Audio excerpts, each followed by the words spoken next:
ono no ye Damascus Eliezer yali in charge of Abraham's family and all the riches and everything. Essala yabadde waggulu ng'ega nti omuwala gwe naagamba nti mpa ku mazzi nywe n'atagaana n'ampa n'ennywa era n'awa n'eŋŋamira ne zinywa, oyo aba abeera omwana gw'onooba olonze.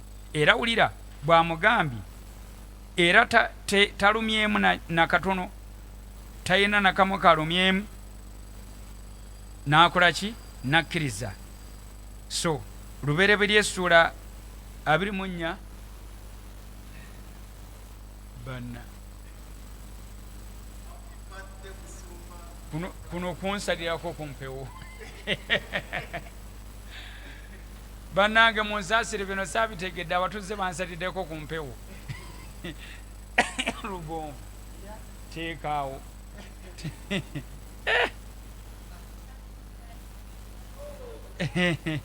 bannange thank you munnanze ekyabuluganda okwagala okunene okulenga kuno. What a surprise. Thank you.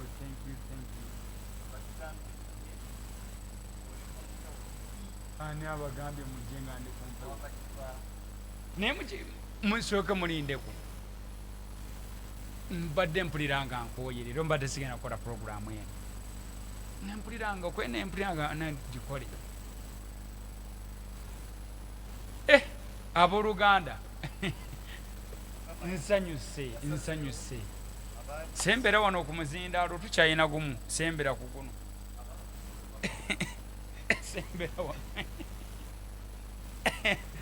bampadde tasiki bagamba leetere obubaka buno bulankyawo kaakati ebyangu obimanyi bulankyawo nenga wonna bwe naakusanga nakusanga obubaka buno abantu abakuwadde obubaka buno bali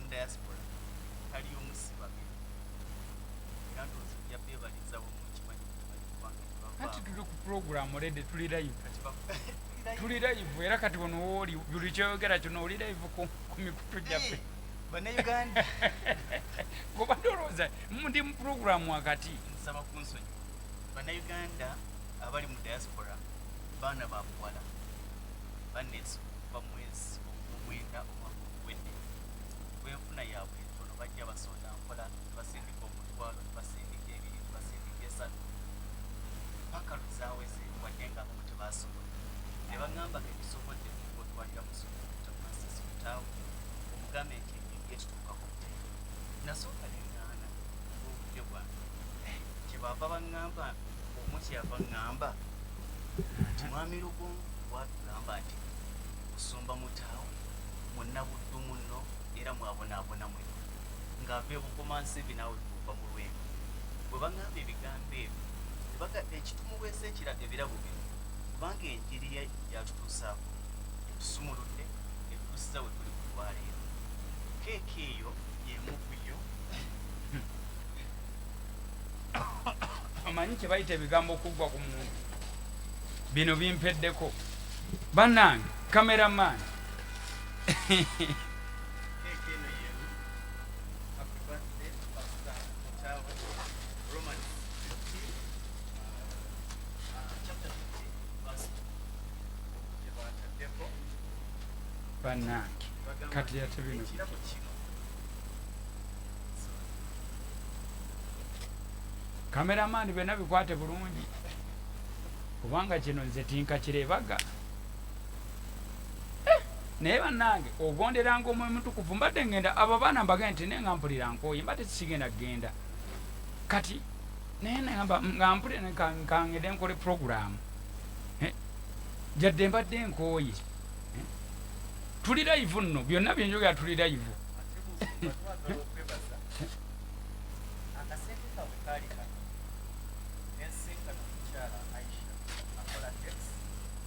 Aisha kitawanga Aisha gwe mmanyi, yoyogomanyi nyina ba Aisha bangi. akola keki nemugulira keki tekwali kwagala nagamba yatwala ataano naye kasina nakola keki eyo naye wanja ng'obyogera nkuba simenti omuzinda gutuukayo tetunnafuna byuma bibiri bingi ndi ku guno. nga baagala keeke baagala naye lwaki tetuyimirira kameraman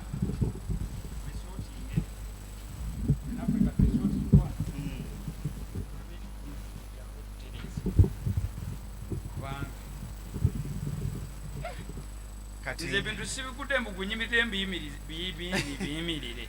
kati keeke gye baali baagala yali efaanana bwekyo ng'eriko bayibuli eriko n'omuzindalo kubanga baga nti ku muzindalo kwoyita okubatuusaako ekigambo. Yes, ng'eriko n'omuzindaalo ezitowa naye bakkirize nga tetunaba kwawuka eno keeke mu saavisi sigenda gyekwatako mulankyawo enkya kubanga babadde bagambye nti mulankyawo kati njagala tugitereke tugenda gitereka kulankyawa jajji banjulira abakkiriza ba family mwenyi tulina family bbiri kati eno online family si bogambye kati family ono ground bagirabe era tugisale bagirye tulyeko weewaawo ne bagaa nti Romans chapter 12 verse 2 lwe bakuweereza somawo baweereza ennyiriri zaabadde nga bbiri zonna zirina naye ne baŋŋaa tukozesa olwo. Romans chapter 12 verse 2 ne bannange nze yava ebukoma nsimbi eyali ekimotoka kya kasasiro kakati nga ndowooza ani ayinza okundowoozaako kansomewo nze kenyini ndagaawo obulazi. Romans chapter 12 yino verse 2 era ye verse 2 bagamba bwati so temufaananyizibwanga ng'emirembe gino naye mukyusibwenga olw'okufuula amagezi gammwe amaggya mulyoke mukemenga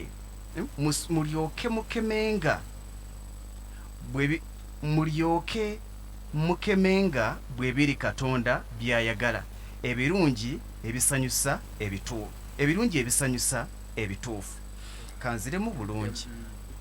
So temufaananyirizibwanga ng'emirembe gino naye mukyusibwenga olw'okufuula amagezi gammwe amaggya mulyoke mukemenga bwe biri Katonda by'ayagala ebirungi ebisanyusa ebituufu. Kati bwe bamaze okutuwa keeke eno bintu bijajja bagamba nti bakwata obudde ekigambo kya Katonda ne bansaba essaawa nnoonya ensingayo okuba obulungi eno essaawa bagamba ogise ku kisenge nga kuliko ekifaananyi kyo nakijja ku Facebook nga kuliko Praise Jesus Tower Ministries International bweti bwefaananye bweti. Keeke yabadde ya $55 naye nga tebaziweza. Omukyala Aisha n'ayongerako balansi natukolera eno si ya bukadde essaawa tutukoledde mu Jude Color Solutions ya $38 ne bagamba nti okuumirengako obudde ndowooza kanda kekabuzemu yandibadde yeetooloola ne baŋŋamba nti ku ssaawa leziwera waliwo ekyenyuula ndowooza kyekino naye kulabula nti essaawa ziweze ekino kyekyewuba ekiri wange era nga wano bweti bweri kyekino ekyewuuba kyekyekyewuuba tekirina we kigenda ate kujja bibanga kubanga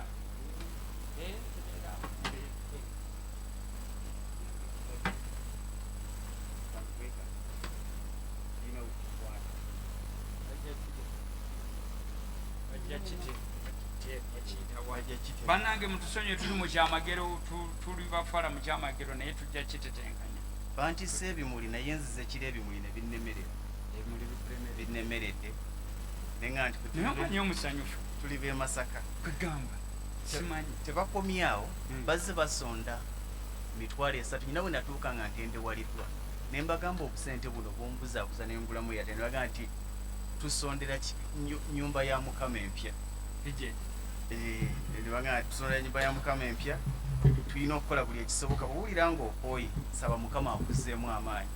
Omwana ambadde enzija naŋŋamba nti nsaba nnyo ndabeko Musumba Victor Francis Mutaawe ng'oli naye omukwasa ebirabo ebyo nga lissanyu lyabwe era nkimanyi nti kwe bali tebakomyawo bagambye nti okyetaaga ebintu bingi mu nnyumba ya Mukama.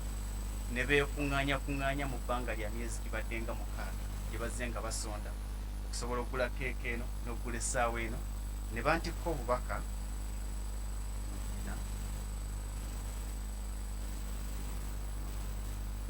obubaka ebbaasa eno erimu emitwalo 5 egya Uganda, 10, 20, 30, 40 gy'emitwalo 5. Ne baŋŋamba nti nja okukwasa, nze ndi mutume butume.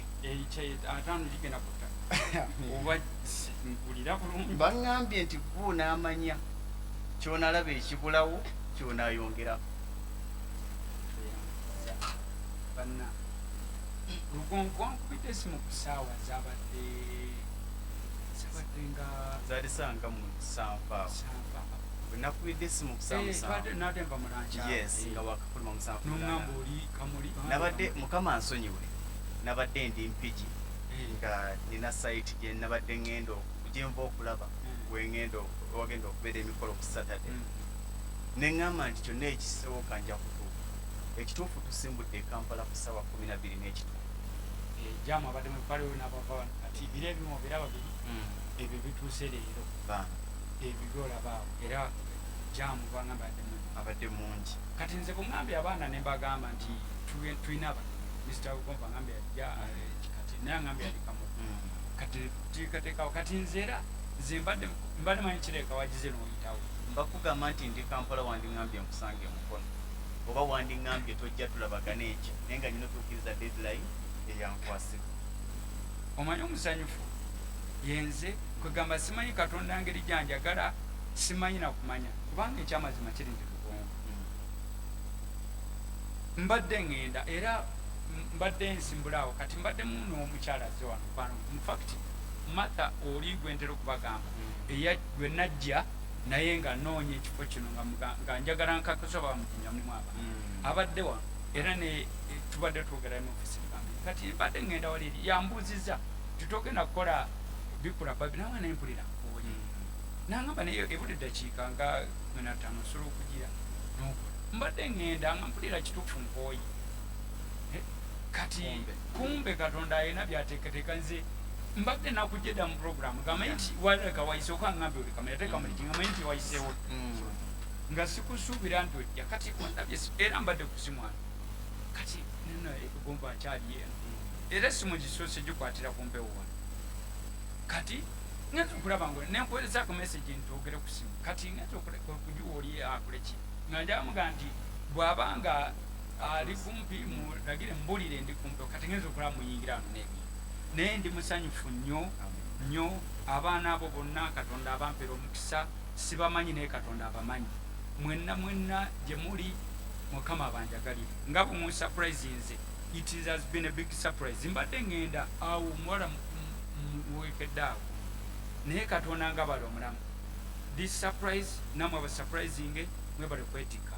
Aisha toyanziza webale keeke eyo ngisitudde mutesituka njiwulidde tesituka okugijja lugissa wano tesituka nsaba Katonda akunkolere bulungi Mr. Ugomba bulijjo simanyi nti oli mukwano gwange tuuka ku ekyo obadde mukwano naye kwegamba okukola kati okuva e Kampala nsanyusa webale okubeera musajja mwesigwa. Obwesigwa bwe bugenda otusimba obwesigwa bwe bugenda otusimba era bwe bugenda otuyimirira.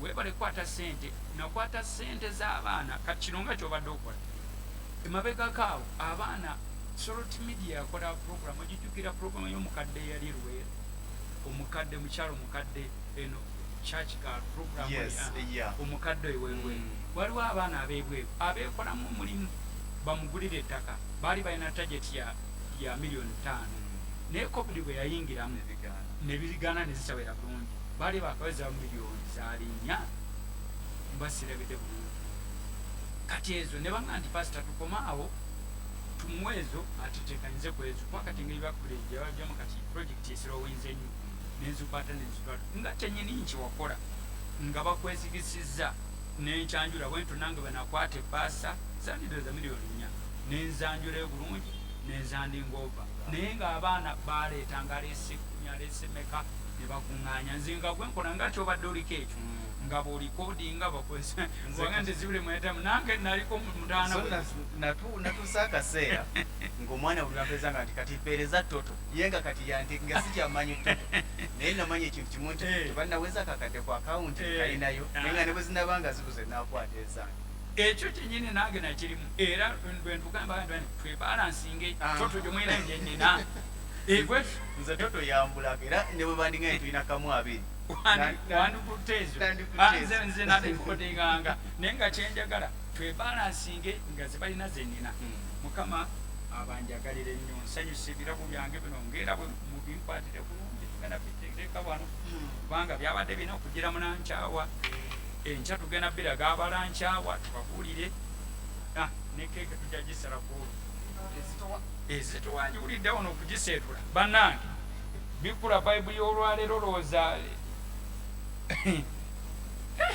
mpereza essimu yange nagiwadde ogenda okunona abagenyi mugireete bannange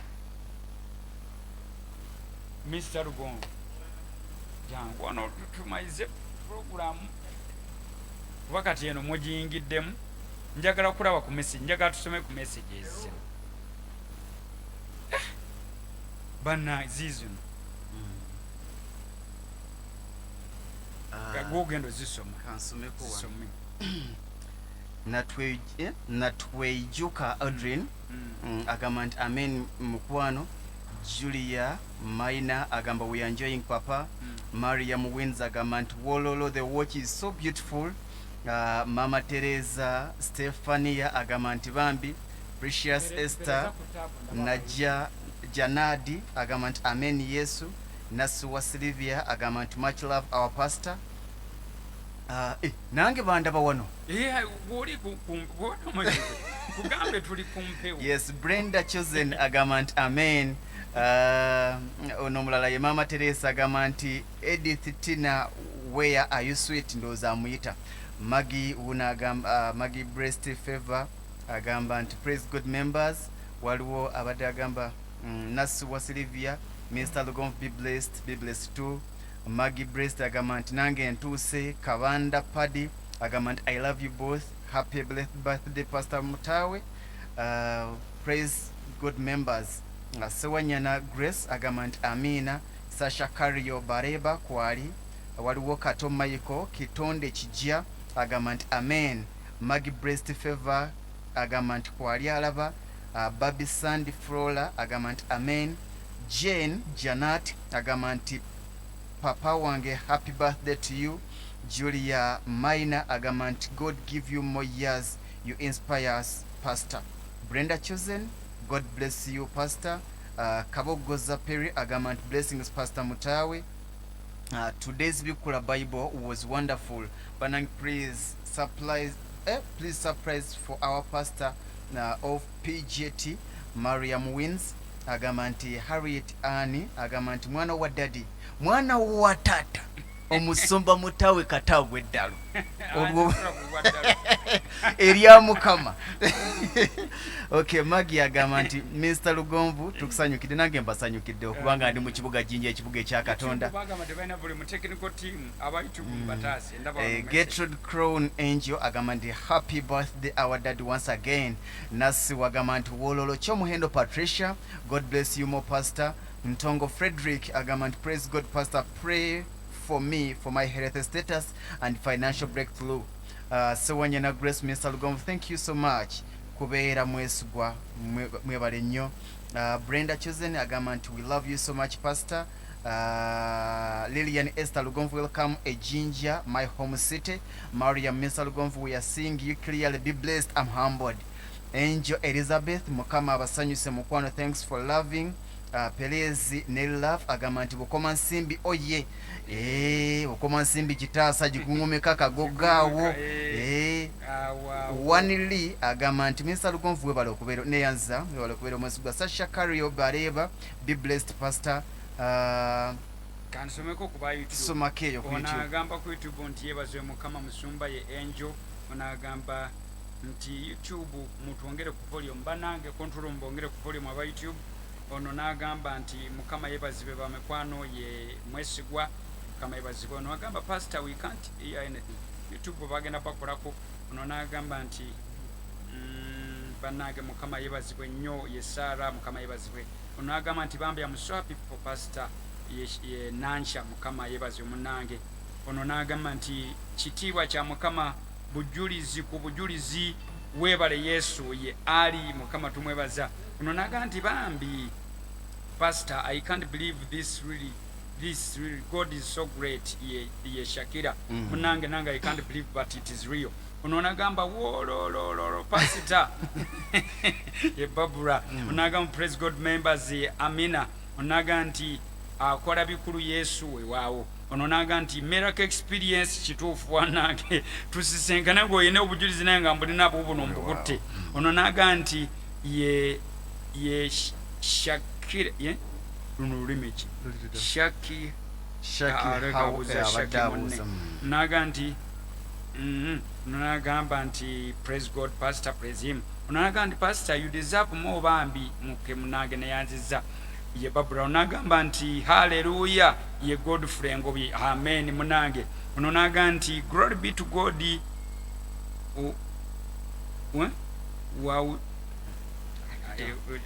wawuju ndowooza lulimi lwabwe ndowooza. Onagamba happy birthday pastor ye Jovitas Amina. We miss omwana wa taata bakumisinga naye is here now today. Ono n'agamba nti thanks for loving God bless you so much Amina. Ono n'agamba nti miracle after miracle kituufu. Ono n'agamba nti Mr. Lugum thank you very much ye Modi Amina. Ono n'agamba nti twebaza Mukama. Ono n'agamba nti pastor bambi I'm so happy for you really deserve that ye Shakira. banji tetusobola bamalayo YouTube Facebook Mukama abatukolere bulungi naye nsanyuse once again njagala okuddamu okusiima mikwano gyange ne leero mu service mbagambye nti bannange tuli bangi nno bano bwe mulaba wano ku ground omanyi ffe tulina family bbiri tulina PGT family online ne PGT family on ground kati abawabeera wano bebabeera ku ground kati abo bano bonna abandekeke n'abalala ye PGT family online. So Mukama atukoze bulungi mwebale kutwagala Mr. Lugompo nsanyusi. Thank you very much webale emirimu nziramu okugamba nti obwesigwa bwe bugenda otusimba. Obwesigwa bwe bugenda otusimba. Ekikyo kiba kikyo ekitali kikyo si kikyo. Yawulanga ebibyo mutali bibyo Katonda ajja kutika bingi ndabe Katonda nga ntika ebintu nembituusa naye buli lw'otuusa ekyomulala nawe nga Katonda akutika ekikyo. Mukama akunjagalire akonsanyusize. Bannange tetugenda kusukka wano Aisha yangu osibule kuba tulaba n'abatuulirizi. One Aisha keke zino okola za birthday zokka oba okola n'ez'embaga n'eza graduation. Okay.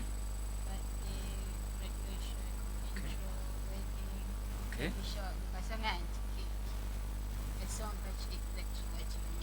Ngafukola. Nsanyusi. Tweyanzege tugomba kuyita ku simu osibula. So kale soko jeko. Tweyanziza Aisha uno yakoze keke. Njasooka njiriyeko mbabulire womi bwayo. Yeah. Musumba Victor Francis Mutaawe. Omanyi fabave Masaka. Twina bingi. Yes. Nkigamba nnyo abantu nti challenge gy'oyitamu ereme kubeera oba kukozinga weakness in your life. Wabula ekozinga strength. Kati onankubira ali German naye ali mukulaba live. Ayagala kumbuuza ayagala kukola ki? Ali mukulaba live y'omu ku basitudde ebirabo batumusa ku live naye y'omu kati. Nkigamba nnyo abantu nti okusomozebwa kw'oyitamu obunaku obwavu n'okulemerwa kuwakuliramu family enjavu kitawo gye yalimu lumonde gwe mwalimanga mwogo gwe mwalimanga engendo ze watambulanga ng'ogenda ku ssomero zireme obuwulira kukuloweza nti wa eferia. Buli muwanguzi ali mu nsi muno yali abaddeko kiremwa yali ayisiddwako eyasiraana naye ebizibu bye tusanga okusomozebwa kwe tufuna kutuleetera obusungu obukola ennyo okulwanyisa ekyemabega. We yakulira mu family engagga kikwetaagisa okukola ennyo oleme kubeera asooka okutondawo generation ey'obwavu nga mu famire yamwe mwali bagagga. Olina okukola ennyo bwe yakulira mu famire enjavu, olina okumanya nti n'abo abagagga abalina emmotoka mu famire zaabwe mulimu yasooka okugula emmotoka, beera asoose okugula emmotoka. Famire ogijeko ekikwe mwana yatutaasa tweggyemu embeera ekuluza nti ffe waffe tetufumbirwa. N'ezo famire ezikubwa embaga waliwo yasooka okuwasibwa embaga, beera asoose okulwanirira okuwasibwa embaga nga weekwasa Mukama Katonda. Naye nga mbeebaza mwebali nnyo, mwebalire ddala Lugonvu.